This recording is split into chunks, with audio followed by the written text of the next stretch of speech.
તો એમાં યુવકો એક પ્રશ્ન સ્વામીને એવો પૂછ્યો કે સ્વામી તમને કોના ઉપર વધારે હેત છે?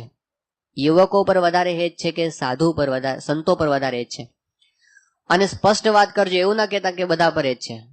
ચોખ્ખી વાત કરજો કે અમારા પર વધારે હેત કે સંતો ઉપર. આવો પ્રશ્ન પૂછો અને સ્વામીએ તરત જ જવાબ આપી દો, જે કોઈ ધાર્યો જ નહોતો. સ્વામી કે તો બધા પોતપોતાની છાતી પર હાથ મૂકીને જોઈ લો, ખબર પડી જશે કે કોના પર કેવું હેત છે.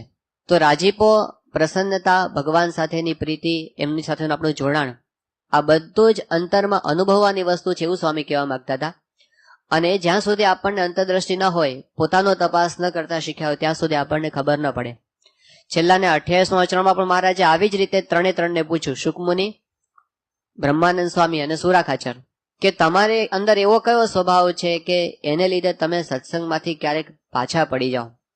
તો એ પણ તપાસ ત્રણેય કરી રાખ્યો છે, એટલે તત્કાળ જવાબ દઈ શકે કે મહારાજ એવું તો એક માન છે કે જો કોઈ બરોબરિયા સાધુ કે હરિભક્ત અપમાન કરે તો સત્સંગમાંથી પાછા પડી જવાય, મન મોડું પડી જાય.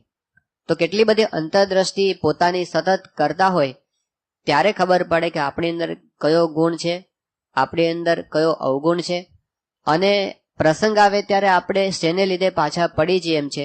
આટલી સ્પષ્ટતા એ આ પરમહંસોના જીવનમાં પણ આપણને દેખાતી હતી. તો શ્રીજી મહારાજે એટલા માટે અહીંયા આગળ મુક્તાનંદ સ્વામીને પહેલા પ્રશ્ન પૂછ્યો કે તમારે ક્રોધ થાય છે ત્યારે શું નિમિત્ત હોય ત્યારે ક્રોધ થાય? આવો તો કોઈ વિચાર મોટા ભાગે કર્યો નથી હોતો કે ક્રોધ ક્યારે આવે ને જતો રહે, આપણને કઈ ખબર હોતી નથી.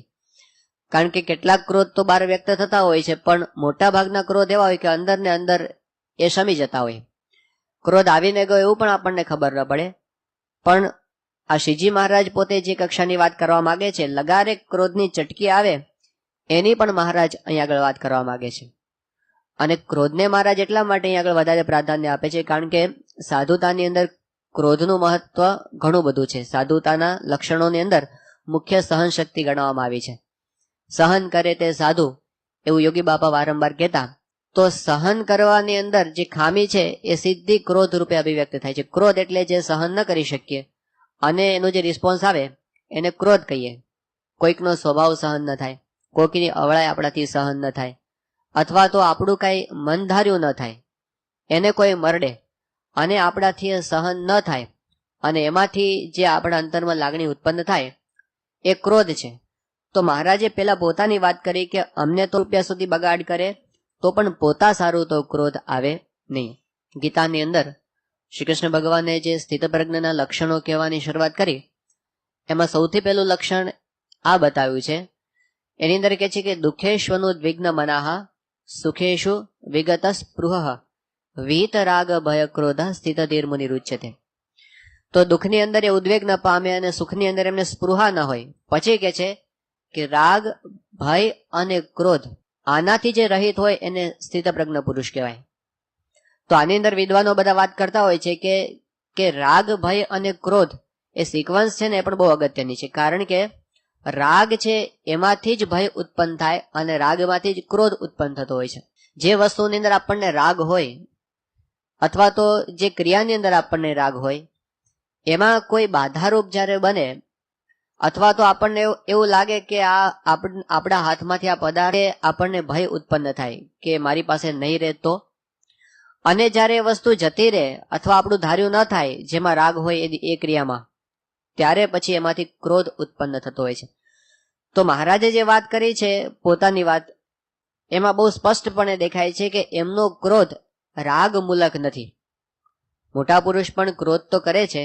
શ્રીજી મહારાજે અંત્ય પ્રકરણના 34મા વચનામૃતની અંદર વાત કરી કે આવા મોટા સંત હોય એના અંતરમાં ઘણા બધા જીવોનું રૂડું કરવાની ભાવના હોય અને એના અંતરમાં એમ હોય કે આપણે બધાને ધર્મ નિયમમાં વર્તાવીને ભગવાન સુધી પહોંચાડીએ. પછી એમના સંકલ્પની અંદર કોઈ બાધા કરે અને ધર્મ બહાર આચરણ કરે ત્યારે એમને ક્રોધ ઉત્પન્ન થતો હોય છે. એ બીજાના કલ્યાણ માટેનો ક્રોધ છે, એમાં એને સારું કરવાની ભાવના છે. પણ રાગમૂલક ક્રોધ નથી, એટલે કે પોતાના માટે એમને ક્યારેય ક્રોધ આવતો નથી. મહારાજે એ જ અહીં આગળ વાત કરી અને આપણને સત્પુરુષોના જીવનમાં એ જ દેખાય છે. શાસ્ત્રીજી મહારાજની જરા પેલું આપણે વિડીયો જોતા હોય છે તો એને આમ તેજસ્વી સ્વભાવ દેખાય આપણને, કે આમ કોઈ નવરાવા માટે આવતો હોય તો એને આમ તરત હડસેલી દે શાસ્ત્રીમાં, એવું આપણે આમ જોયું છે.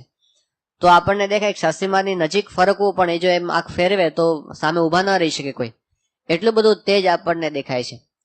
પણ સ્વામીશ્રી ઘણી વખત વાત કરતા હોય છે કે શાસ્ત્રીજી મહારાજ તેજસ્વી પણ એટલા બધા હતા અને મૃદુ પણ એટલા બધા હતા.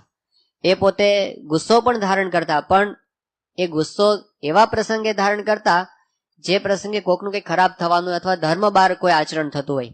એ પ્રસંગ સાંભળીએ છીએ કે શાસ્ત્રીજી મહારાજ જ્યારે ટ્રેનની અંદર મુસાફરી કરતા હતા અને એમાં અચાનક એવું થયું કે કોઈનો ધક્કો વાગ્યો અને શાસ્ત્રી મહારાજનું માથું હતું એ ટ્રેનના પાટિયા સાથે અથડાયું.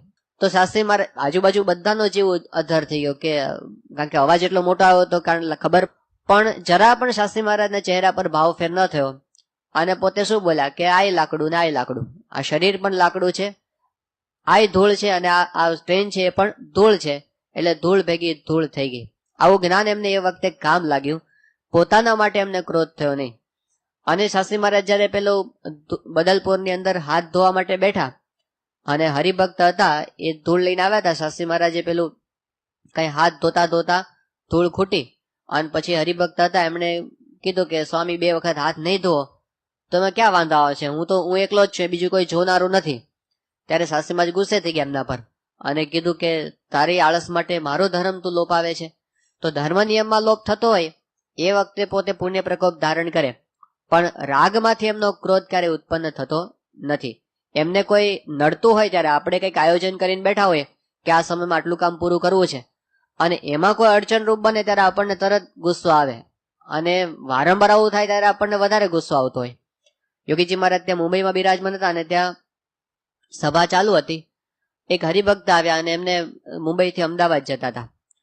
એટલે યોગીજી મહારાજે એમને બેસાડ્યા કે તમે થોડી વાર રોકાવો, હું તમને પત્ર એક લખી આપું અને તમે હાથવા તે પત્ર લઈને જાઓ તો યોગી બાપાને એવી ઈચ્છા કે પોસ્ટનો ખર્ચો બચી જાય અને હાથવા તે પત્ર અમદાવાદ સુધી પહોંચી જાય.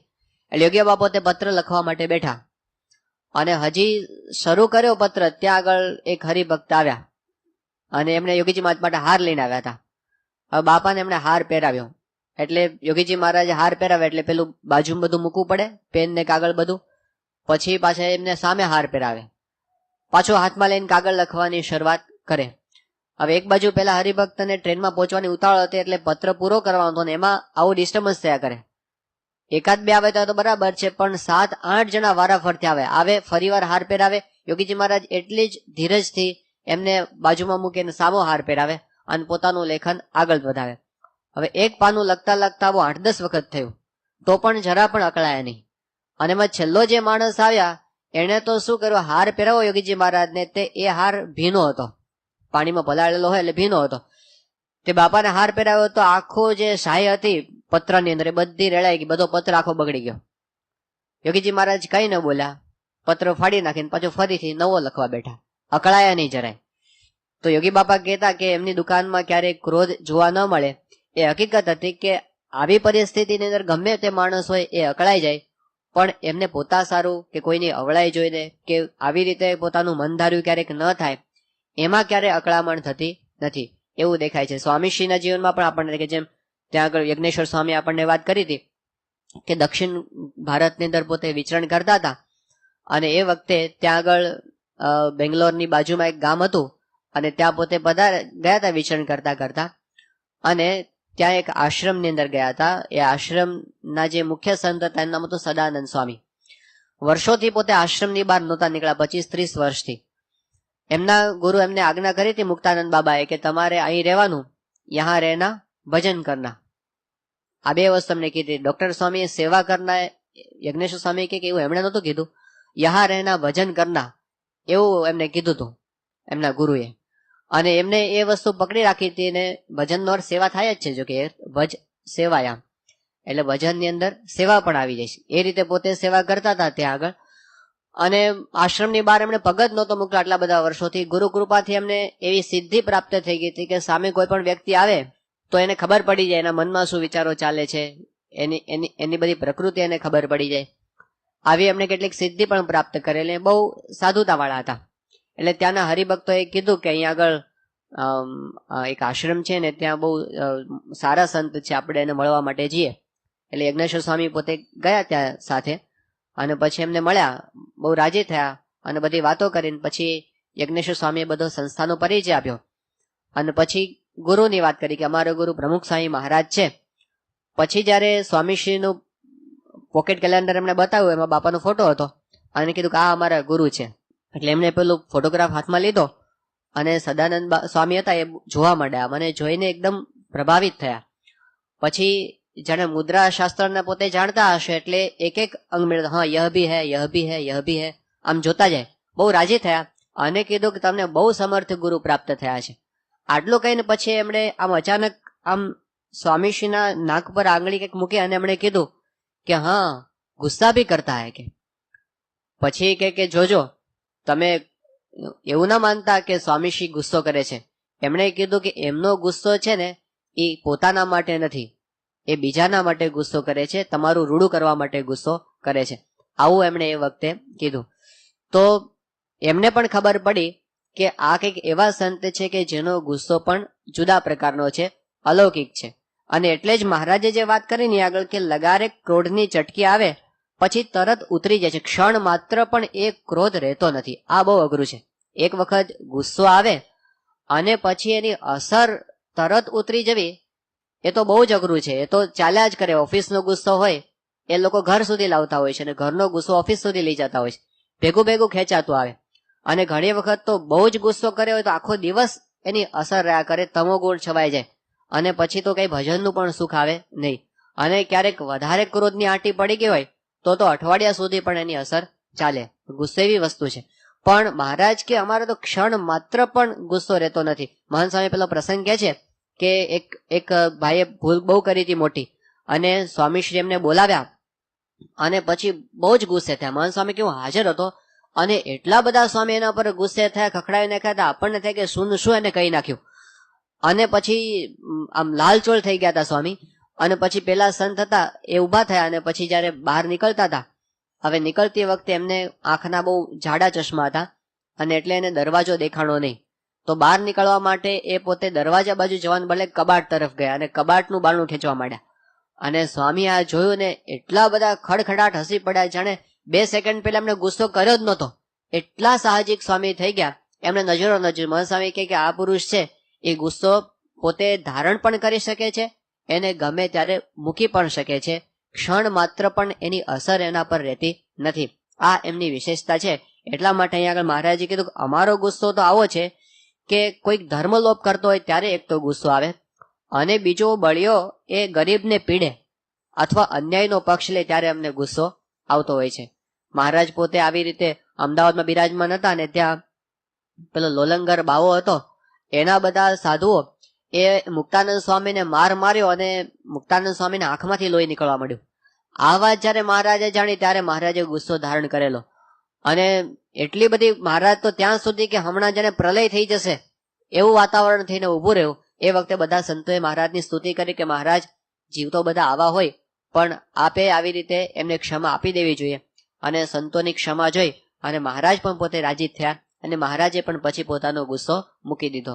પણ બળિયો છે જ્યારે ગરીબને પીડે અથવા અન્યાયનો પક્ષ લે ત્યારે મહારાજ પોતે ગુસ્સો કરતા, અથવા કોઈ ધર્મનો લોપ કરે ત્યારે પણ મોટા પુરુષ છે એમને આવી રીતે ગુસ્સો આવતો હોય છે.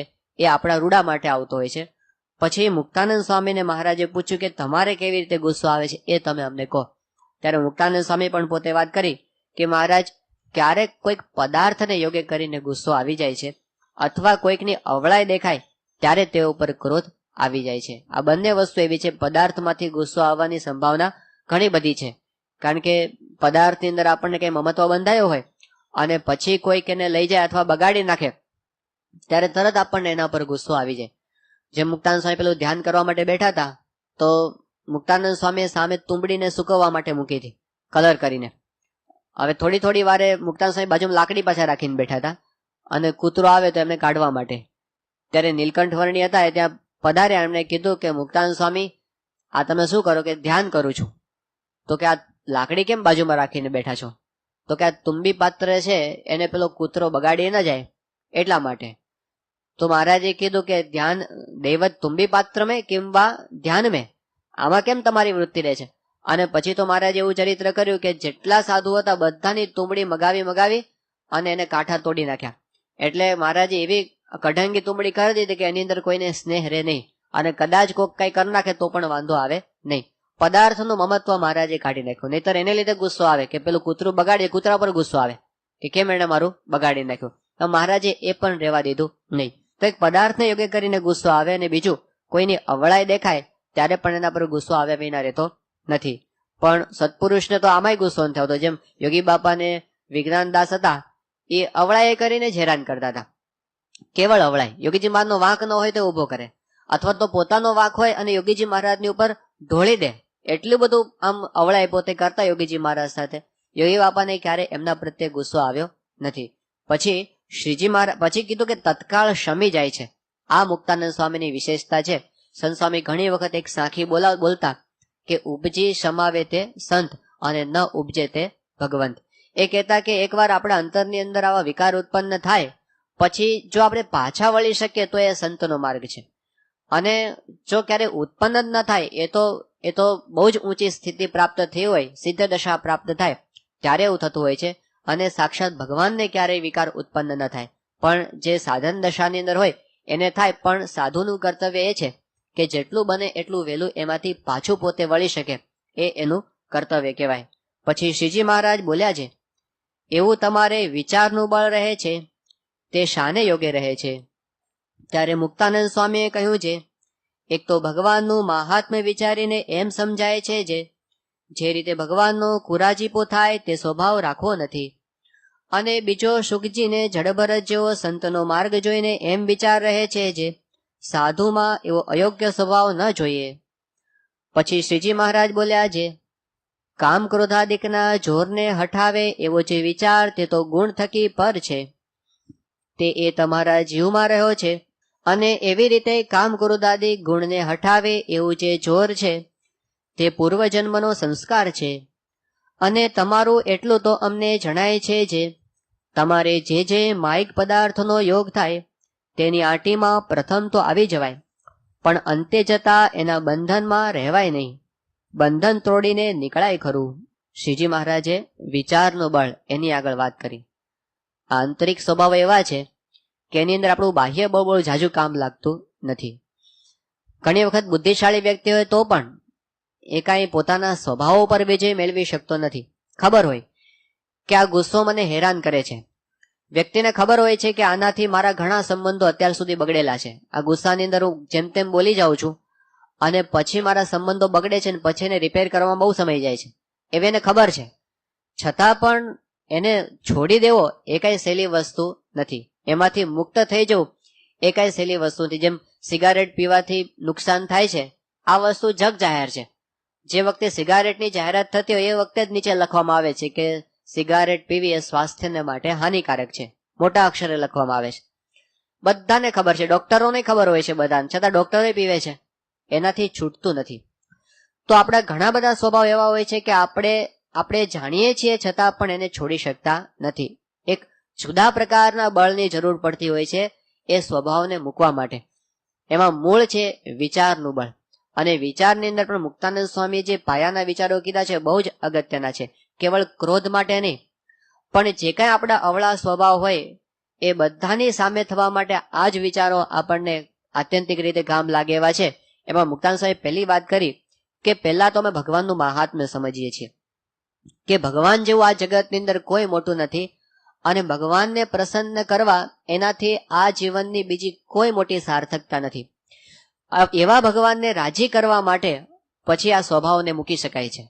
આ વિચાર એ બહુ અગત્યનો વસ્તુ છે. કદાચ આપણને ક્રોધના ફાયદા અને ગેરફાયદા ઉપર કોઈ 2 કલાક પ્રવચન કરે, એનાથી જેટલી અસર ન થાય એટલી અસર થાય જેને શેનાથી કે ક્રોધ કરે તો બાપા રાજી નથી થતા, સ્વામીને આ ગમતું નથી. હવે એ વિચાર ક્યારે વધારે દ્રઢ થાય તો જેટલો આપણને સ્વામીનો મહિમા વધારે સમજાયો હોય એટલો આ વિચાર વધારે અસર કરે કે કોને આપણે રાજી કરવા છે.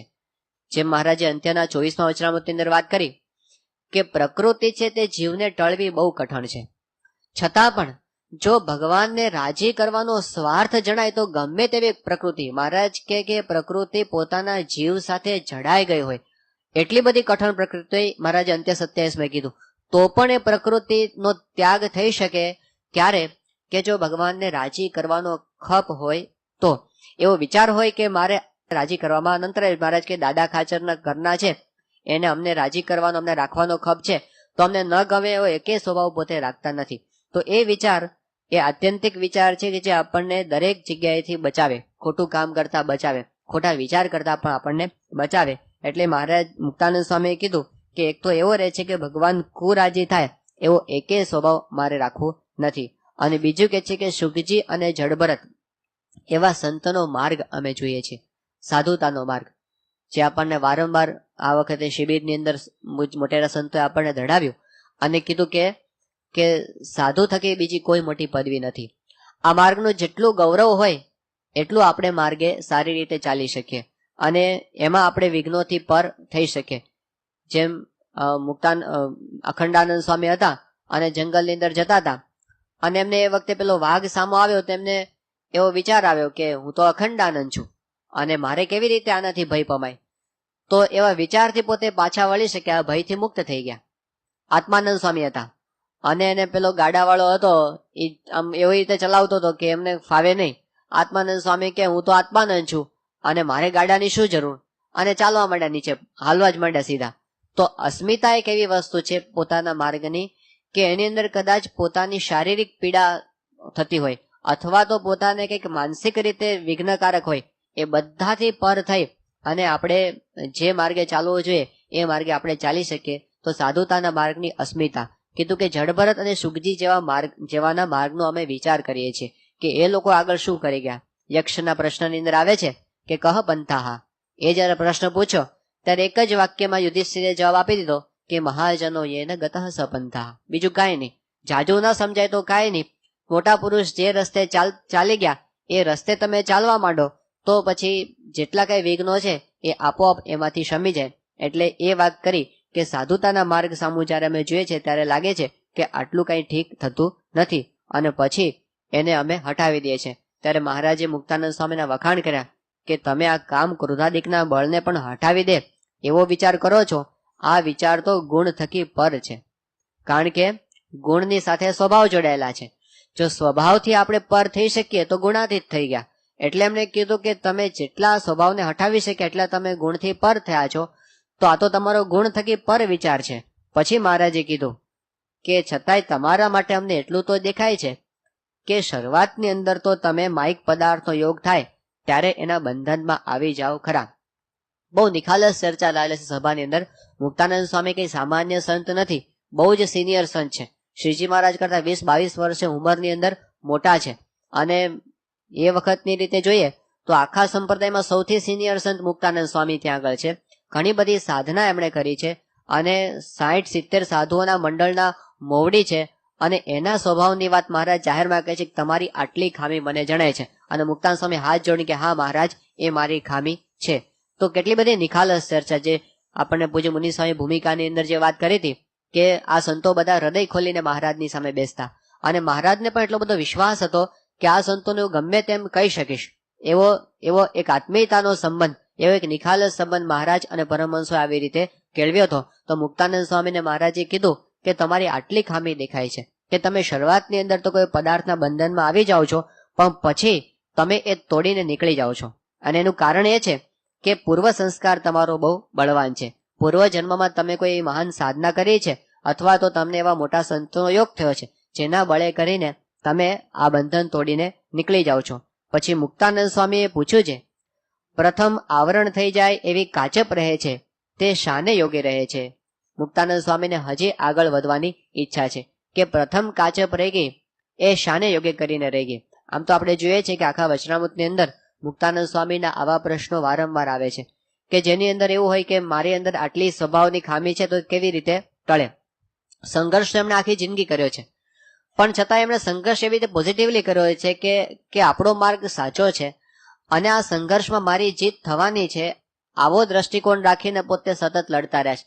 પણ ક્યારે મુક્તાનંદ સ્વામી એવો વિચાર નથી કર્યો આ તો ખોટા માર્ગમાં આપણે આવી ગયા, કે આ તો આપણી ગજા બારની વસ્તુ છે આ સાધુતાનો માર્ગ, કે આ તો આપણને ફાવશે જ નહીં, બહુ અઘરું છે.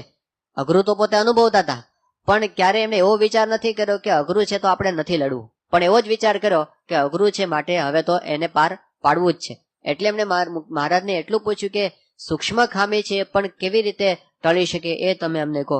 ત્યારે શ્રીજી મહારાજ બોલ્યા છે હવે જે મહારાજ વાત કરે છે બહુ અગત્યની વાત કરે છે.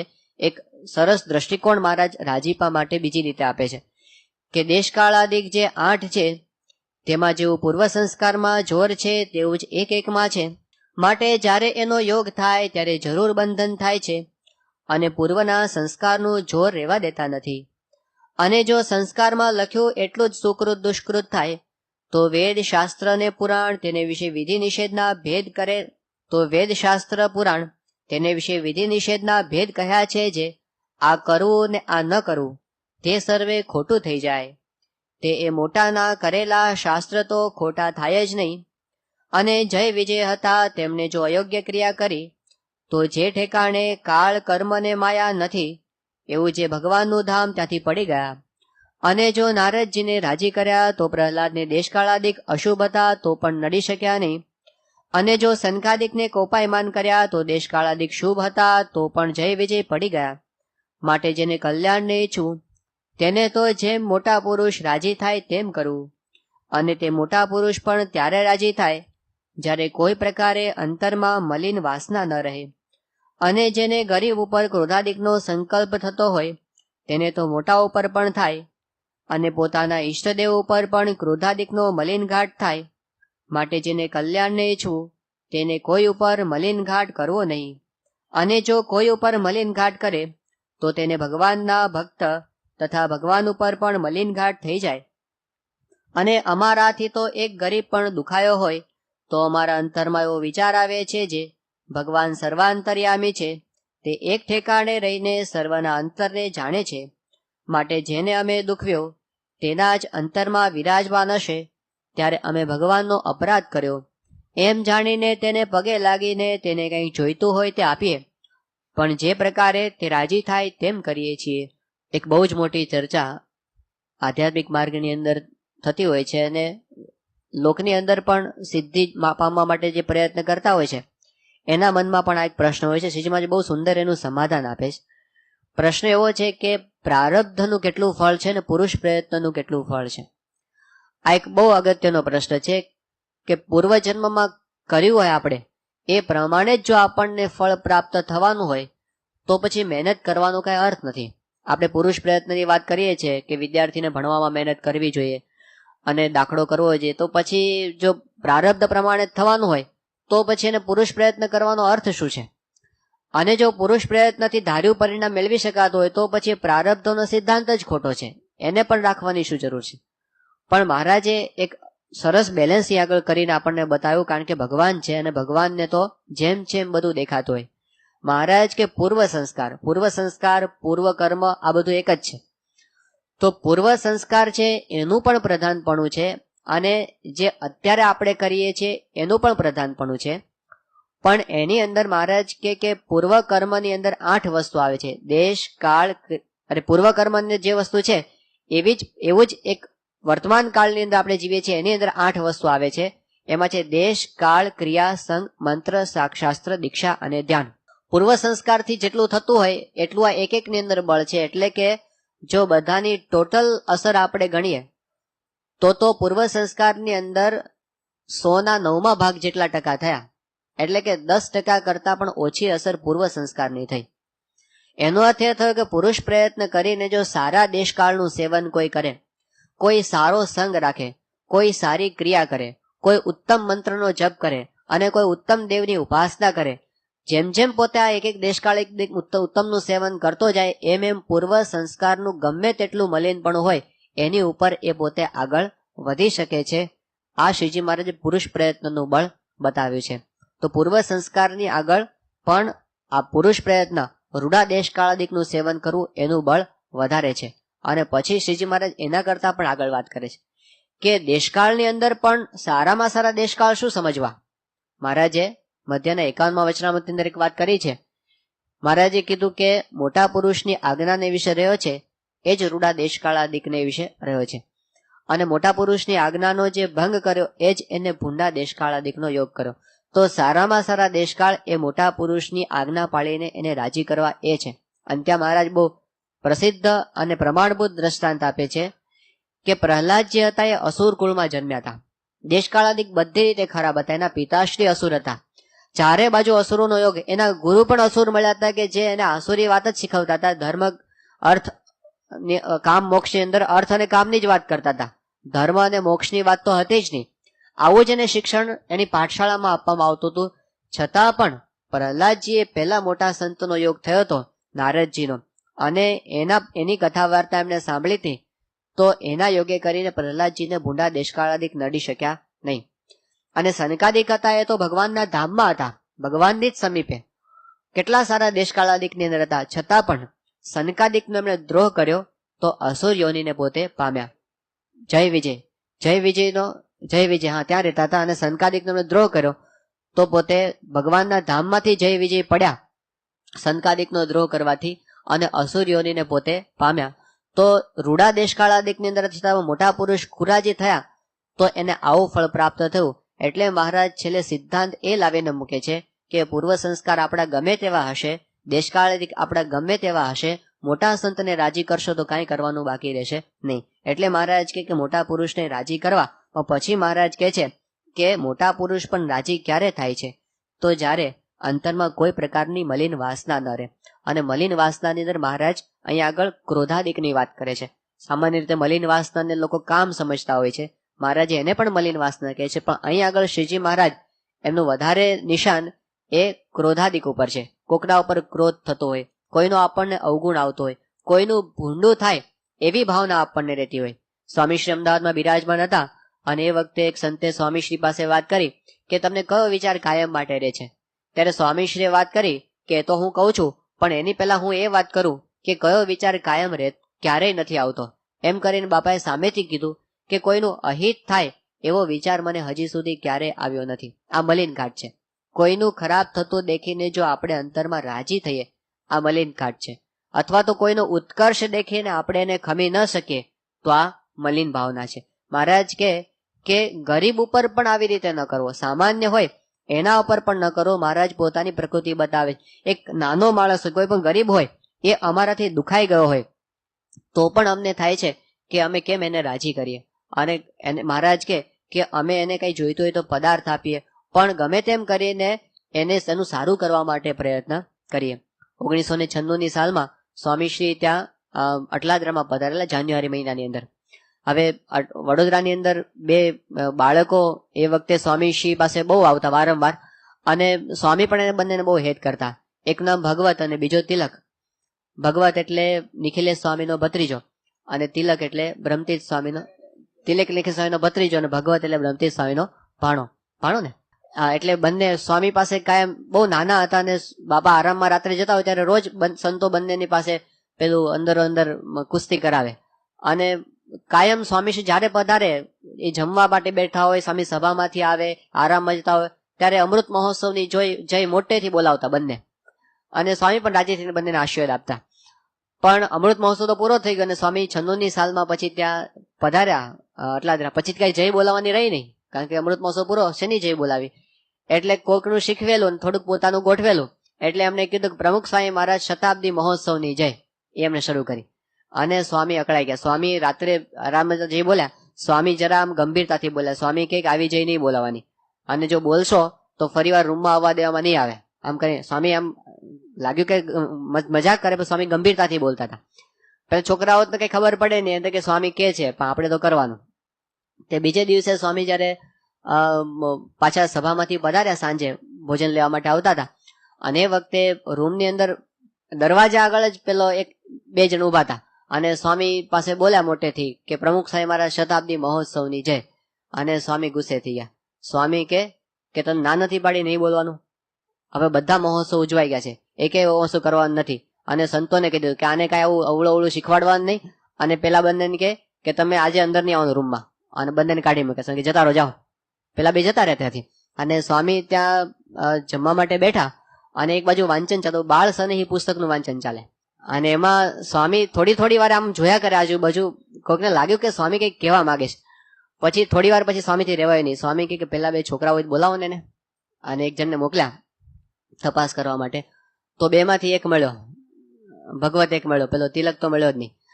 એટલે આવ્યો એટલે સ્વામી આગળ બેસાડ્યો. સ્વામી કે તને ખોટું લાગી ગયું હોય તો માફ કરજે, સોરી હા, તને અમે ગુસ્સેથી ને વડ્યા, પણ ખોટું ના લગાડતો. સ્વામી એની માફી માગી. પછી પેલો બીજો તો મળ્યો જ નતો. બીજે દિવસે સવારે પૂજા પછી આવતા હતા તો બંને સ્વામી જય તો બોલાવાની હિંમત હવે કરે નહીં બેમાંથી કે, પણ સ્વામીએ બંનેને માથે હાથ મૂક્યો. પછી તિલકને પણ કીધું કાલ તું ક્યાં જતો રહ્યો હતો, હવેથી રૂમમાં આવજે, અને સ્વામી કે તને ખોટું લાગ્યું હોય તો માફ કરજે. આવું સ્વામી નાના બાળકને પણ, જે મહારાજની પ્રકૃતિ હતી, મહારાજ કે અમારાથી એક ગરીબ માણસ પણ દુખાયો હોય તો પણ અમે એને રાજી કરીએ, અને જે પ્રકારે એને કંઈ જોતું હોય તો આપીને પણ પછી સ્વામી બંનેને પાછા બોલાવ્યા, અને સવારે અલ્પાહાર પછી સ્વામી બંનેને પ્રસાદ પણ આપ્યો. તો મહારાજની પ્રકૃતિ છે જ આપણને સ્વામીમાં દેખાય કે કોઈ પણ માણસ ગમે તેમ કરીને દુખાઈ ના જાય, આવી ભાવના એના અંતરમાં સતત રહ્યા કરતી હોય છે.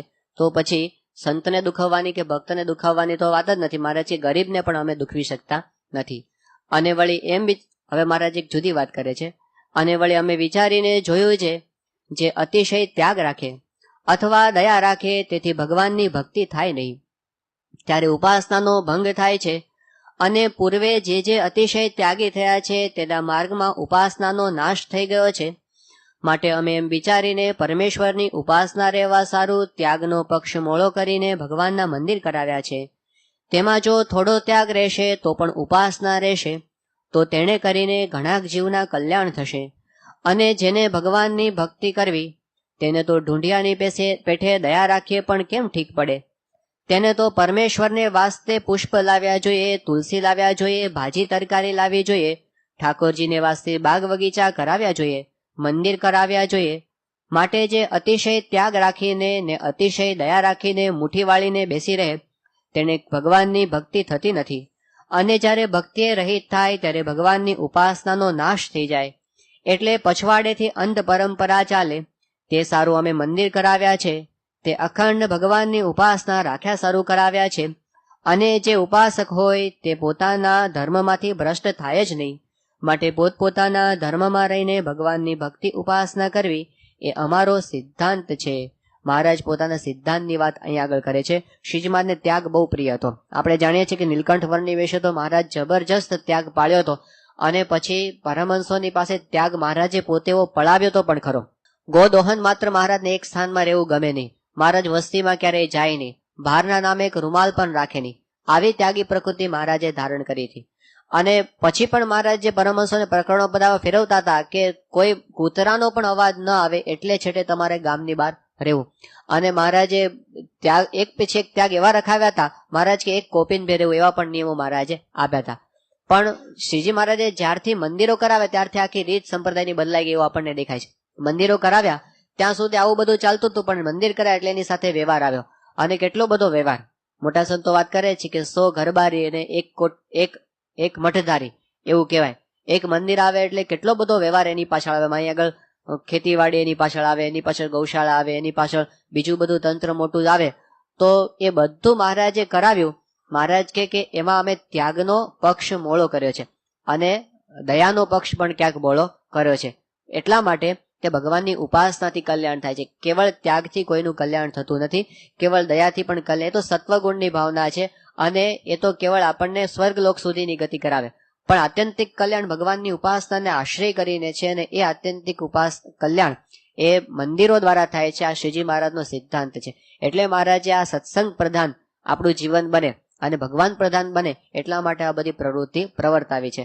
અને હવે તો જેવી રીતે ત્યાગનો પક્ષ મોળો કરીને અને આવી રીતે દયાનો, એવી જ રીતે સમાજ સેવાનો પક્ષ પણ મોળો. મહારાજે ખૂબ સમાજ સેવા કરી છે અને સ્વામીશ્રીએ પણ કરી છે. પણ સાથે સાથે સત્સંગની અંદર એટલે કે ભગવાનની ઉપાસના એ સંતનું મોટું કર્તવ્ય છે. સમાજ સેવા તો જગતની અંદર ઘણા બધા કરે છે, પણ સંતનું મુખ્ય કર્તવ્ય શું છે? મીરાબાઈ અને નરસિંહ મહેતા એમણે કે એક સ્કૂલ કે હોસ્પિટલ બનાવી નથી, પણ છતાં એમનું પ્રદાન ઘણું બધું મોટું છે. એમનું પ્રદાન એ છે કે એમણે ભગવાનના આશરાની દ્રઢતા આપણને બધાને કરાવી. એમને જ્યારે જ્યારે સંભાળીએ ત્યારે આપણને ભગવાન યાદ આવે. આવું એ સંતોનું જીવન હતું. એવી જ રીતે આપણા સંપ્રદાયની અંદર પણ સત્પુરુષનું મુખ્ય કર્તવ્ય એ છે કે ભગવાનની ઉપાસનાનું પ્રવર્તન. અને એટલે સ્વામીશ્રી બધે મંદિર કરાવે છે. લંડનની અંદર 95માં પ્રતિષ્ઠા સ્વામીશ્રી કરી, અને હજી તો એના પડઘમ વાગતા હતા. એ વખતે એક પત્રકાર બહારનો આવે સ્વામીને પૂછ્યું કે સ્વામી, તમારા ભવિષ્યમાં શું સંકલ્પ છે, કે તમારી આ સમાજની અંદર શું કરવાની ઈચ્છા છે? ત્યારે સ્વામી બહુ સ્પષ્ટપણે કીધું. બહારનો માણસ હતો છતાં પણ સ્વામી કે જ્યાં જ્યાં જમીન મળે ત્યાં મંદિર કરવા છે. આવું સ્વામી બોલ્યા. રિપોર્ટની અંદર આવેલું છે. તો આવી રીતે એમનો સિદ્ધાંત છે. એ ભલે કદાચ કેટલાક લોકોને નહીં પણ ગમતું હોય, કોકને બહાર એવું લાગતું હશે કે આ ખર્ચા કરે છે ખોટા, પણ સત્પુરુષ તો ગુણાતીત દ્રષ્ટિવાળા છે. એને આપણું આત્યંતિક શ્રેય શેમાં છે એ ખબર છે, અને એને કઈ ઈર્ષાની પડી નથી કે લોકો વખાણ કરે કે લોકો વખાણ ન કરે. ભગવાન શેમાં રાજી થાય છે અને લોકોનું સારું શેમાં થવાનું છે એ એમની પાસે દ્રષ્ટિ છે. આપણે માઇક દ્રષ્ટિવાળા એટલે આપણને તો ખાલી સ્કૂલ કોલેજથી આગળ કઈ દેખાય જ નહીં, પણ એમનું સારું દેખાય છે એટલે એમને ઉપાસના